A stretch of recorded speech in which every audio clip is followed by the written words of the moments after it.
Hey guys, Matt, IronTrap Garage, and we are back in the shop working on the Schroll Coupe project. I've been doing a little bit of work behind the scenes in between the last video that we worked on this thing, and so right now you can see right behind me here, I have we have the body all covered in plastic and everything, and I've got the frame over here, got it all painted, so I ended up doing couple coats of Eastwood Rust Encapsulator Plus to coat it all, and then on top of that some Eastwood 2K ceramic chassis black in satin. I like the satin if you guys are doing this stuff because it gives a light sheen. If you lay it on kind of heavy, a little heavy handed on your last coat, it gives a light sheen to it, so it's like in between a semi-gloss and a satin, and I think it matches nicely for what the original finish would have been kind of like. So I put that on there. That's looking good. My dad and I rolled the front axle over yesterday and got that all bolted in, and Steve's been here working on some of the extra stuff like the shocks and different brackets and things like that. So get that going. So here I have the body up on the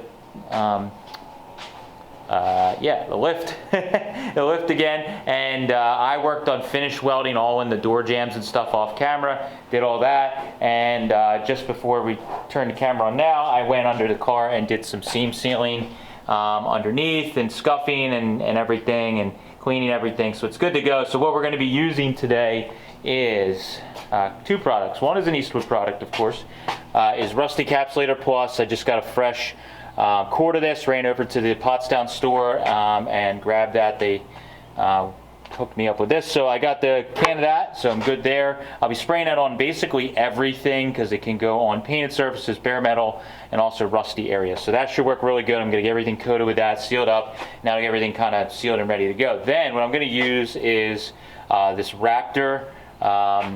But they call it a protective coating, so it's kind of like a bed liner, but it's not as rough of a finish, and it works. It's really tough. Shout out to my buddy Mike that helped me with the paint and body work on the free tee.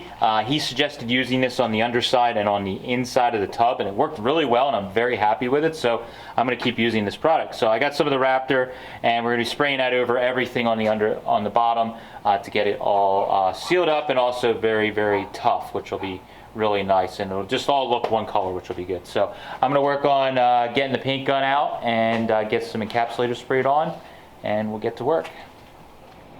Half a building. Yeah. Shit. Go to the scrapyard, build it out of steel.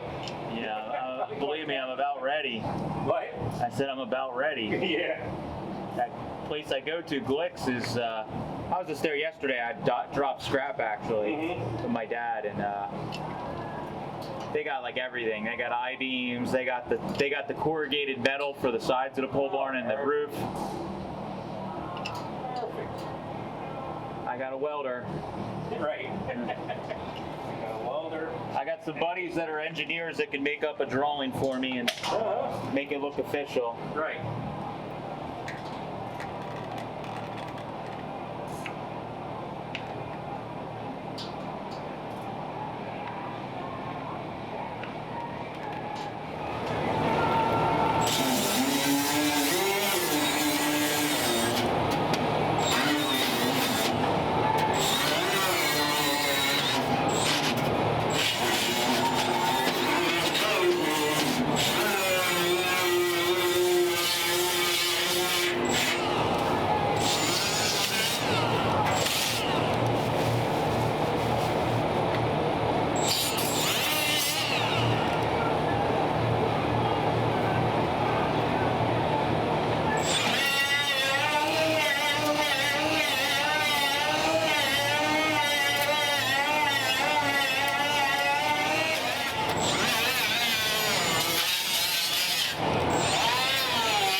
Alright, so I got a coat of Rust Encapsulator Plus on, and I used paint gun because it goes a lot further. I had that quart can and I used not even half of it. And we coated basically all the original metal here, and bare metal that was underneath, got it all coated, and it's soaked in real nice, and it's just about flashed off and dried now already in about half an hour or so. It's pretty hot today.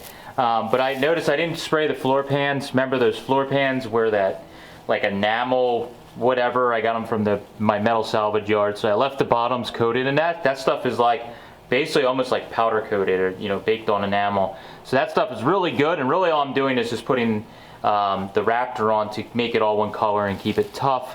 And so I didn't paint the Rust Encapsulator on there because that stuff sealed up really well, so I don't have to worry about it on the bottom. So saved me a little bit of encapsulator. So what I have over here is my Raptor, and I already mixed it together. So with this Raptor stuff, they make it super simple for idiots like me. So it has this hardener and the coating itself. You basically pour off like 8 ounces of this hardener into the little cup, and then you just pour it right into the bottle. The kits come with, like the gallon kits come with 4 bottles, I think it is.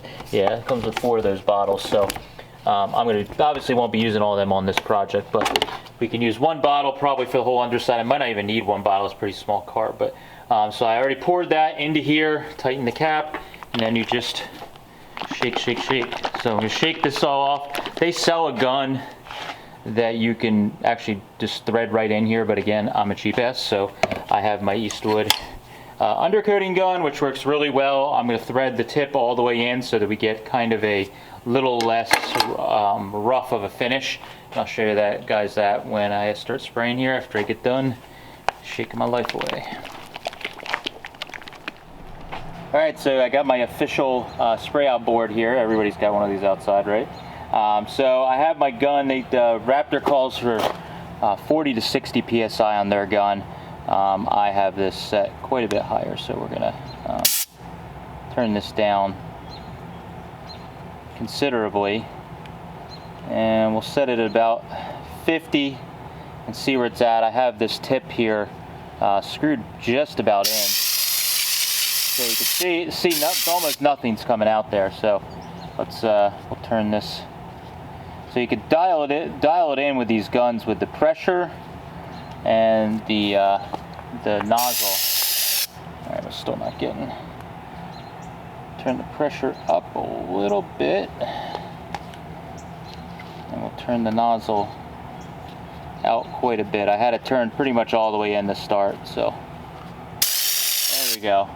So I want something that's not too rough, so to speak. So if I open this up all the way, it's going to be really, really grainy. So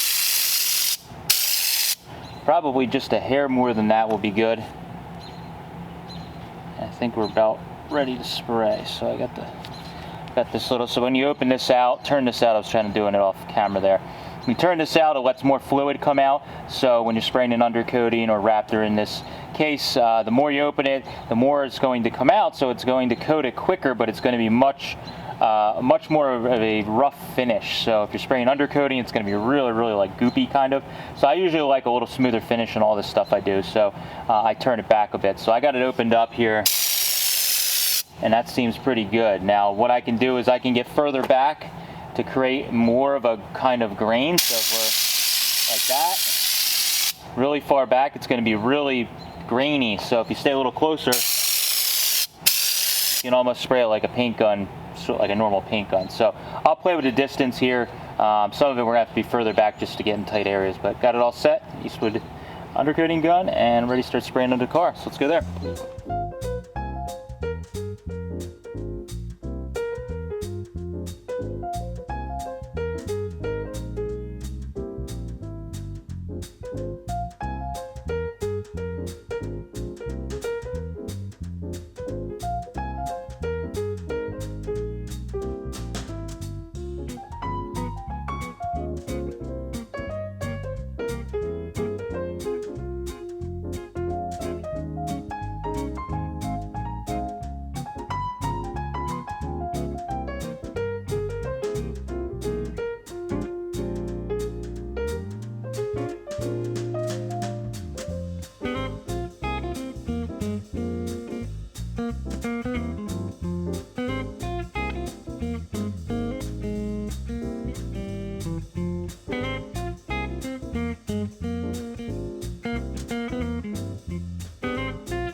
All right, so I got the Raptor sprayed on there. It went on really well.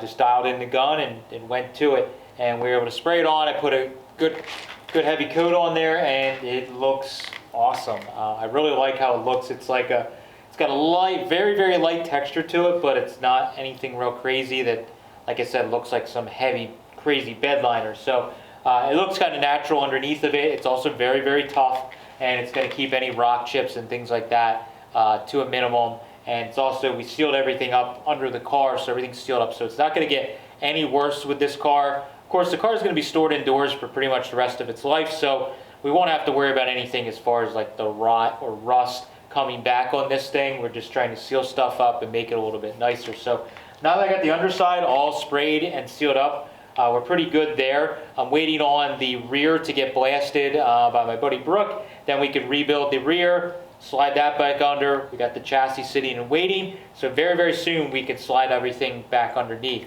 I'm going to be ordering some parts for the Olds engine. I got to order up some clutch parts, find a starter, water pump pulley, a couple other odds and ends. And then we can basically dress up the engine a little bit, put that in the chassis. So we are going to be starting to come together pretty quickly on this thing.